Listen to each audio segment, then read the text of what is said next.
संज्ञा। संज्ञा की कथा देवलोक के शिल्पकार विश्वकर्मा की एक पुत्री थी। उसका नाम था संज्ञा। वह दिन भर तपती धूप में खेला करती थी। सूर्य की तेज किरणों का जैसे उस पर कोई असर ही नहीं होता था।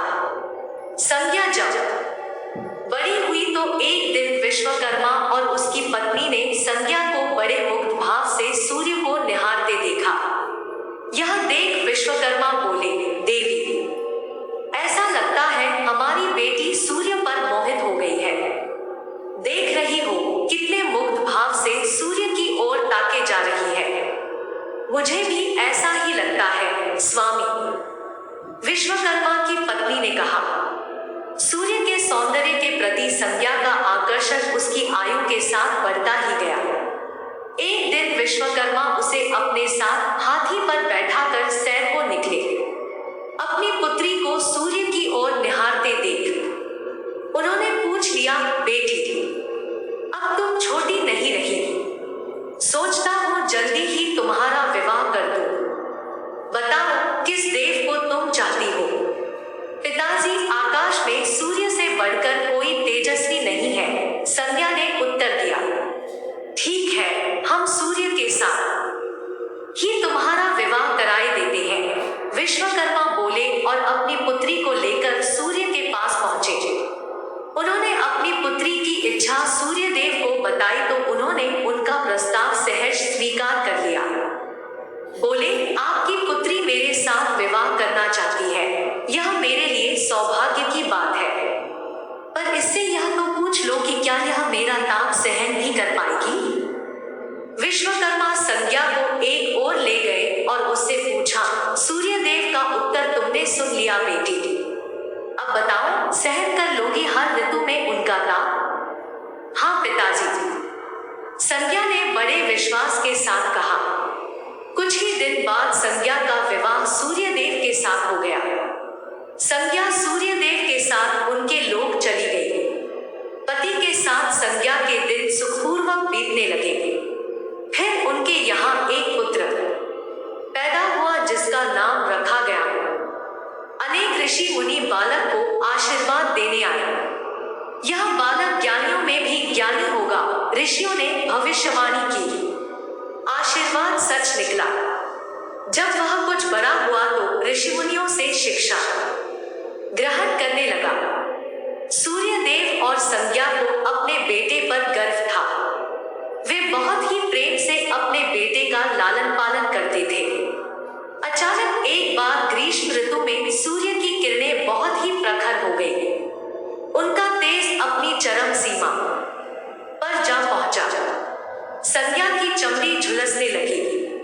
सूर्यदेव ने उसे अपने पास बुलाया तो वह अपनी आंखों पर हाथ रखकर उनके पास पहुंची। सूर्यदेव बोले, संज्ञा, मेरी ओर देखो। तुमने अपनी आंखें क्यों ढक ली है? नेत्र खोलो और मेरी ओर देखो। मैं तुम्हारा पति हूँ। स्वामी, आपके ताप से मेरी आंखें खुल नहीं पा रही, संज्ञा ने कहा। इसका अर्थ तो हुआ कि तुम मुझे अपने से दूर कर रही हो। विवाह के पूर्व मैंने तुमसे पूछा भी था कि क्या मेरा ताप सहन कर पाओगी? तुम्हारी सहमति पाकर ही मैंने तुम्हारे साथ विवाह करना स्वीकार किया था, लेकिन अब तुम अपने वचन से मुकर रही हो, सूर्यदेव ने कुछ क्रोधित होते हुए कहा। स्वामी, इसमें मेरा कोई दोष नहीं, संज्ञा बोली। आपका ताप ही इतना प्रखर है कि सूर्यदेव और भी कुपित हो उठे। बोले, सुनो संज्ञा, प्राणवान वस्तुओं को जीवित रखने वाला मैं ही हूँ, परंतु तुमने मेरी ओर से आंखें बंद कर ली। अतः तुम्हारे गर्भ से जो बालक उत्पन्न होगा वह यम होगा। यम अर्थात मृत्यु का देवता। संज्ञा वहां से भाग जाना चाहती थी, लेकिन बच्चों का मोह उसे विवश किए हुए था। संज्ञा की एक सहचरी थी, उसका नाम था छाया, जो हुबहू संज्ञा की ही प्रतिलिपि थी। उसने इस विषय में छाया से मदद लेने का निश्चय किया। उसने छाया को बुलाया और अपनी समस्या बताई। सुनकर छाया बोली, मुझे क्या करना होगा? तुम संज्ञा बनकर मेरे पति के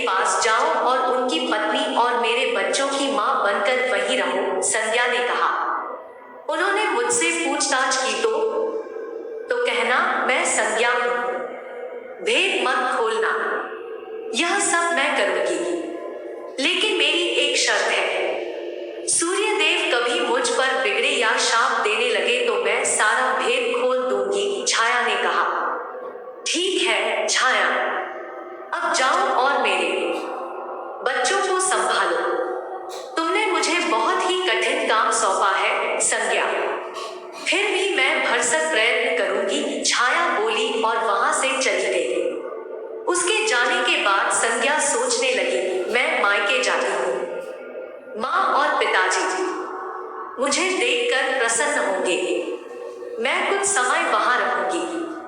परंतु पिताजी कहेंगे, स्त्री की शोभा पति के घर रहने में ही है। ऐसे ही विचारों में उलझी वह मायके को चल पड़ी। रास्ते में उसके मस्तिष्क में उलझने टकराने लगी। वह सोचने लगी, पिताजी जब मुझे लौट जाने को कहेंगे तब मैं जंगल में चली जाऊंगी। संज्ञा अपने मायके पहुंची। पिता ने उसका बड़ा सत्कार किया। बोले, आओ बेटी, सब कुशल मंगल तो है? नहीं पिताजी, आपने ठीक ही कहा था। ग्रीष्म ऋतु में मैं सूर्यदेव का ताप सहन न कर सकी।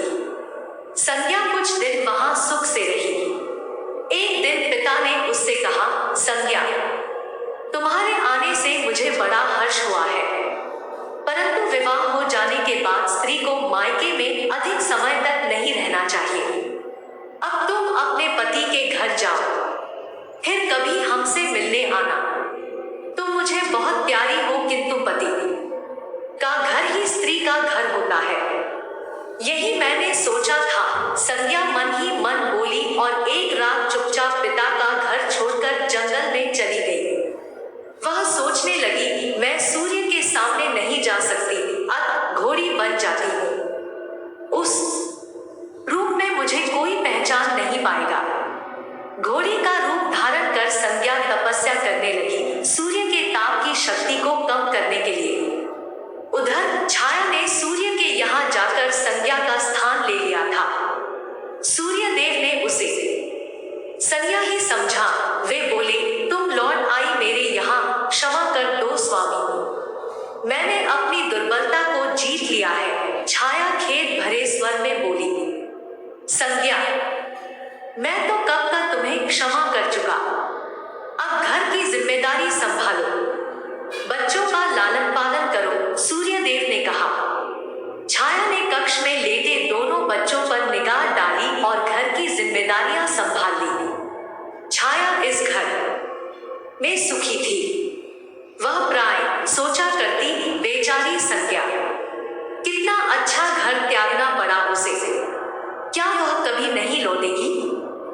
समय पाकर छाया को एक पुत्र हुआ। पुत्र पैदा होने के बाद वह कुछ चिंतित रहने लगी। मुझे यह नहीं भूलना चाहिए कि मैं संज्ञा की छाया ही हूँ। छाया ने एक पुत्र और पुत्री को जन्म दिया। अब छाया का व्यवहार बदलने लगा।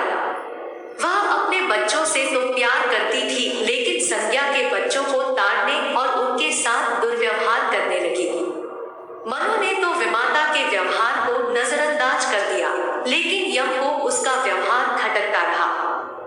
माता छाया का यमुना बहन के साथ ऐसा व्यवहार करना उचित नहीं।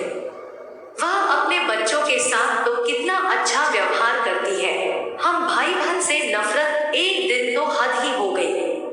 छाया ने यमुना के बाल पकड़े और उसे डंडे से पीटते हुए बोला, कमबख्तो, मरते भी तो नहीं, मर जाए तो मेरा पीछा छूटे। जब छाया देर तक यमुना को पीटती रही तो यम से न रहा गया।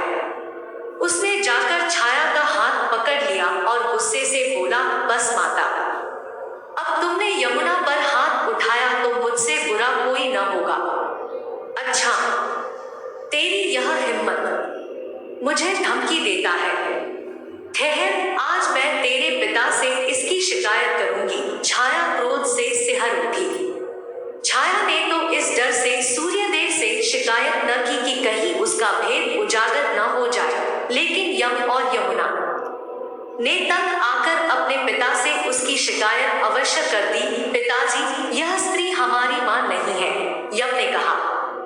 हाँ पिताजी, पुत्र माता से विमुख हो सकता है, परंतु माता की ममता कभी कम नहीं होती, यमुना भी बोल उठी। मैं देख लूंगा, तुम जाओ, डरो नहीं, सब ठीक हो जाएगा। ऐसा कहकर सूर्यदेव ने बच्चों को धैर्य बंधाया, लेकिन बच्चों के जाते ही वे सोच में पड़ गए। बच्चे ठीक कहते हैं, यह अवश्य कोई मायाविनी है। सूर्यदेव गुस्से में भरकर छाया के पास पहुंचे और उसके केश पकड़कर झकझोरते हुए बोले, सच बताओ, तुम कौन हो? अन्यथा मैं तुम्हें कठोर दंड दूंगा। ठहरिए स्वामी, भय से कांपती छाया बोली, मां, मैं संज्ञा की छाया हूं। वह आपकी देखभाल का भार किसी को सौंपे बिना नहीं जाना चाहती थी, इसलिए उसने मुझे आपके पास भेज दिया। वह कहाँ गई है? सूर्यदेव ने पूछा। अपने पिता के यहाँ। सूर्यदेव सीधे विश्वकर्मा के पास पहुंचे और उनसे पूछा, संज्ञा कहाँ है? वह तुम्हारे तेज से बचने के लिए यहाँ आई थी, विश्वकर्मा ने बताया। अब वह कहाँ है? मैंने ध्यान करके पता किया है कि उसने घोड़ी का रूप ले लिया है। वह जंगल में घूमती रहती है और तुम्हारे तेज को घटाने के लिए तपस्या कर रही है, विश्वकर्मा ने बताया।